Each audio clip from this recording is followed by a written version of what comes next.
Ano bilhin natin? Car. Wow! Basta. First ever parking. Color. Nakakabahan ako dahil first time ko magdadrive. Bahala na. Thank you Lord. Ngayon lang ako naging masaya na may magkakautang akong malaki. Mula Binangonan, siguro mga 20 minutes lang yung biyahe namin papuntang Toyota Taytay. So bali dalawang sakay lang kami. Jeep, tapos tricycle. Sa totoo lang, sobrang excited ako. Lahat naman siguro tayo nangarap na magkaroon ng ganito, di ba? Pagpasok namin ng Toyota, social, may libre juice, may libre kape, libre popcorn. So, tuwan-tuwa yung anak ko. Hindi pa rin ako makapaniwalang bibili namin ng kotse. Utang pala. Utang. Tapos, sa sobrang tagal namin naghintay, karoon na lang ng kaibigan si Gia. Hindi ko naman 5 oras kami naghintay. Puro, intay, perma, intay, perma, intay, perma. Para na akong abogado kakaperma. Hello! Ilang oras na naghintay? Hype na hype pa kami. Naubos na yung excitement.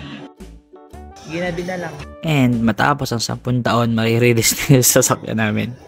Ang pinaka-paboritong part ko sa araw na to is yung time to realize na kahit napaka-makasalanan ko, ang daming beses inuna ko yung sarili ko, naging mabuti pa rin yung Diyos sa buhay ko. Ayokong i-take for granted lahat ng mga bagay na mangyayari sa buhay ko ngayon, even the smallest things. And ngayon, pauwi na kami.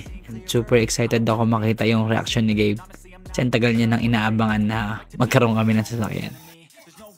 Labas ka. Life to be a better me. I don't think that my head's on straight. Gotta flip it and grip it and go and get an x-ray. Ayoko sanang i-upload to eh. Dahil ayoko lumabas na mayabang. Sa sino naman makakapanood ito. Pero hindi eh. Kailangan ko ipagyabang kung sino man niya may dahilan kung ba't kami nagkaroon nito. Kailangan ko ipagyabang na si God laging tumutupad sa pangako niya. First time mag-parking. Nervous. Tayo lang yung iniintay niya. Nanood pa tayo at magtitiwala sa kanya. Yun lang guys. Thank you for watching and I hope na we always remind ourselves kung gaano tayo ka-bless. Dahil madalas, lagi tayo nakatingin sa kulang. Nalilimutan natin tingnan mga bagay na meron tayo. Lagi natin i-appreciate yung mga totoong mahalaga sa buhay. Sarap lang magkasasakyan kung kasama mo yung pamilya mo sa likuran. First ever parking access. I think it's different for everyone. Some of us need work, others need fun.